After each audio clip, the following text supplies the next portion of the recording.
and Sri Naveen Rai ji. Today we have reached the destination where we started the journey 2 months back, and it's in such a shortest period of time. The kind of research work, the kind of field work that was done by the team of IIM Indore.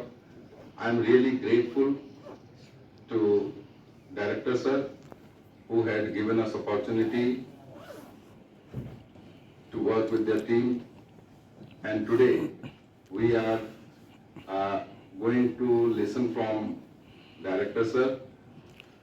First I want to welcome sir.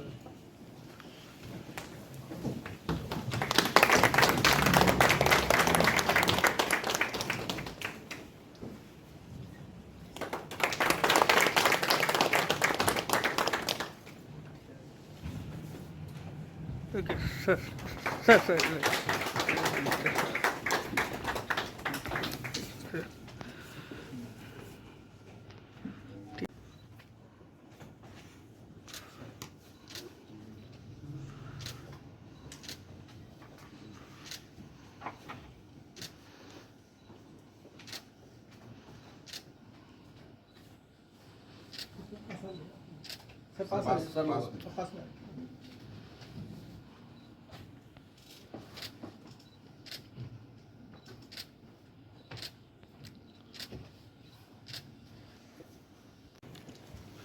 Thank you, Surya, for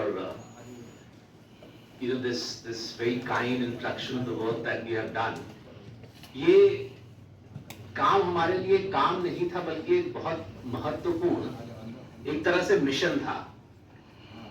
और वो इसलिए कल भी मैं प्रयागराज में था और एक जगह मेरे को बुलाया गया था। $5 ट्रिलियन की इकोनॉमी जो हम लोग एम कर रहे हैं, तो वो ये था कि ये स्वप्न है कि ये रियलिटी हो सकता है, ये हम सिर्फ सोच रहे हैं। और उसमें एक बात जो एक निर्विवाद सत्य के रूप में आई, आप लोगों ने भी पढ़ा होगा कि Q2 में जो भारत का ग्रोथ है वो 7.6% रहा है, जो कि बहुत अधिक है, बहुत अच्छा है। एंड देयरफॉर ये $5 ट्रिलियन की इकोनॉमी जो है, ये हमारी अगले 2 या 3 साल में हो जाएगी, और उसके बाद अगले 7, 8, 10 साल में हम लोग नंबर 3 पे भी पहुंच जाएंगे। लेकिन एक जो सबसे बड़ा चैलेंज, और इस विषय पे मैंने बोला कि जो सबसे बड़ा चैलेंज है हमारे सामने, वो है इनकम इनइक्वालिटी। हम 5 ट्रिलियन पे तो पहुंच जाएंगे, हम कभी ना कभी तीसरे नंबर पे तो पहुंच जाएंगे, लेकिन यदि जो हैव्स और हैव नॉट्स हैं, जिनके पास धन है और जिनके पास धन नहीं है, उनके बीच का यदि अंतर कम नहीं हुआ, तो ऐसी ग्रोथ का कोई लाभ नहीं है। ग्रोथ वही है जो कि सबको साथ में लेके चले। कोविड के टाइम में हमने ये देखा था, और कोविड के टाइम में कैसे देखा था कि जब एस्ट्राजेनेका, जिसने की वैक्सीन बनाया कोविशील्ड ऑक्सफोर्ड के साथ मिलकर के, गगन जो उसका एमडी है, उससे मेरी बात हो रही थी। इसे हिमांशु, हमने एक ही ध्येय बनाया था, and we said nobody is safe till everyone is safe, कि कोई भी व्यक्ति सुरक्षित नहीं है जब तक हर व्यक्ति सुरक्षित ना हो कोविड में। और ये एक अफ्रीकन शब्द है उबंटू, उससे आता है, और उबंटू का कॉन्सेप्ट है that only when everyone is happy, only then can we say that we are happy।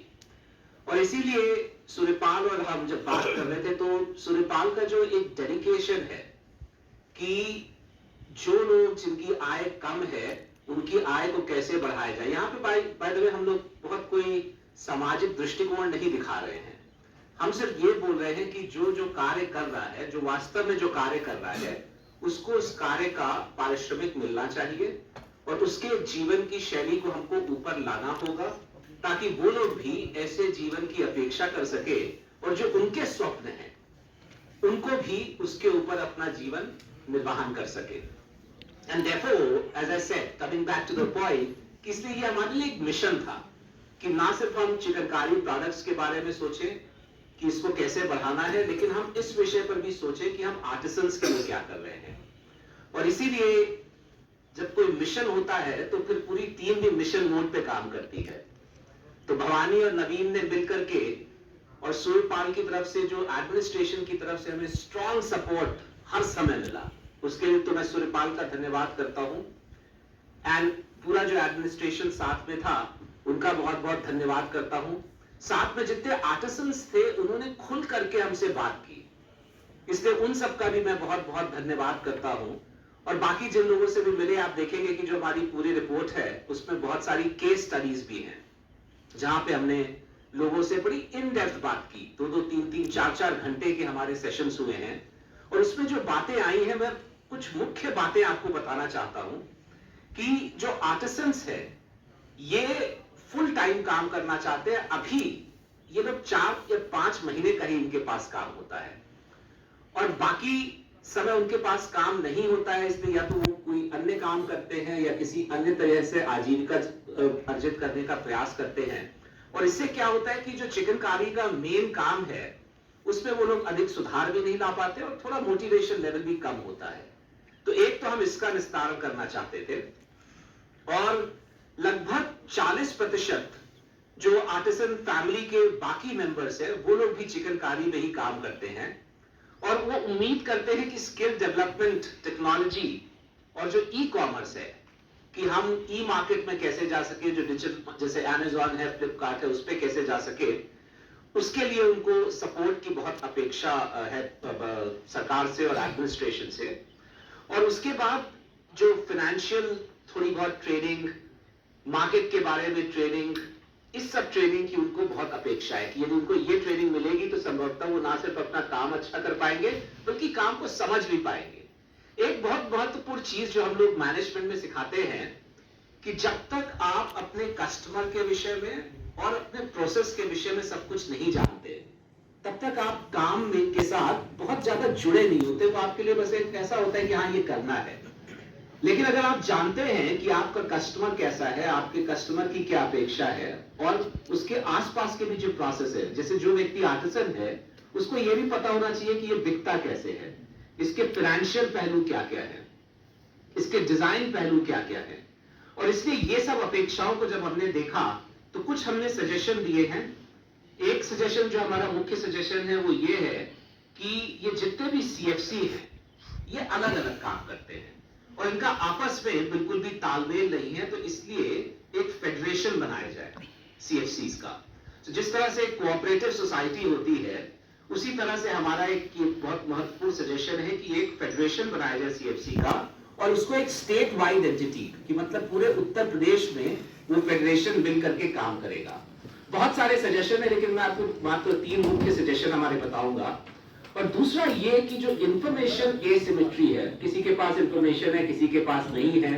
कुछ जो बड़ी कंपनीज हैं उनके पास अधिक इंफॉर्मेशन रहती है, जो छोटी कंपनीज हैं, जो छोटे कारीगर हैं उनके पास कम इंफॉर्मेशन रहती है।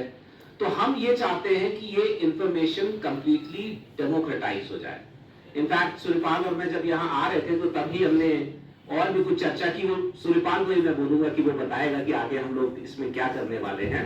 और मेरे हिसाब से वो एक तरह से बहुत ही ज्यादा एक डायनामिक गेम चेंजर हो जाएगा। और वो गेम चेंजर इसलिए हो जाएगा क्योंकि एक जो हमने गेम चेंज देखा था कि जब भारत में डिजिटल क्रांति आई थी तो हमको लगता था अरे ये सब क्या है, टेलीफोन से क्या ही हो सकता है, मोबाइल फोन से क्या ही हो सकता है, लोग मोबाइल फोन पर सिर्फ पिक्चर देखेंगे, यूट्यूब देखेंगे। लेकिन आज हम देखते हैं कि भारत के कोने में बैठा हुआ एक गांव के अंदर भी एक शॉपकीपर पेटीएम से पैसा लेता भी है और पैसा देता भी है। और ये पूरी पृथ्वी के लिए आज अपने आप में एक उदाहरण बन गया है। अभी हाल ही में एक ऑस्ट्रेलिया इंडिया एजुकेशन और स्किल काउंसिल की पहली मीटिंग हुई थी जिसमें मेरा कभी सौभाग्य उसका एक भाग होने का। और धर्मेंद्र प्रधान जी और ऑस्ट्रेलिया के जो एजुकेशन मिनिस्टर हम लोग साथ में बैठे थे और वहां पे मैंने जब इस बात की चर्चा की तो लोग एकदम उत्साहित हो गए कि हमको अब भारत में आके पढ़ना होगा, हमको देखना होगा कि आखिर हुआ कैसे। तो मैंने उनके लिए भी इन्विटेशन दिया और by the way Uttar Pradesh सरकार की तरफ से मैंने उनको कुंभ का भी इन्विटेशन दे दिया कि 2025 में आके देखिए कि हम इतना बड़ा कुंभ कैसे कराते हैं। तो लॉजिस्टिक्स में भी आपको वो देखने को मिलेगा। तो इसी तरह से हमें लगता है कि अगर हम इंफॉर्मेशन को डेमोक्रेटाइज कर दें, मतलब हर व्यक्ति के पास वो इंफॉर्मेशन हो कि चिकनकारी में डिजाइन कैसे होता है, फाइनेंशियल्स कैसे होते हैं, मार्केट कैसा होता है, तो उसका बहुत बड़ा लाभ सारे आर्टिसंस को मिलेगा।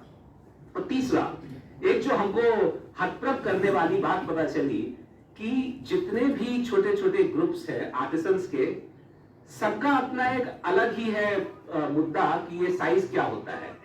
तो किसी के लिए स्मॉल साइज है 32, किसी के लिए है 34, किसी के लिए है 30, उसी तरह से मीडियम।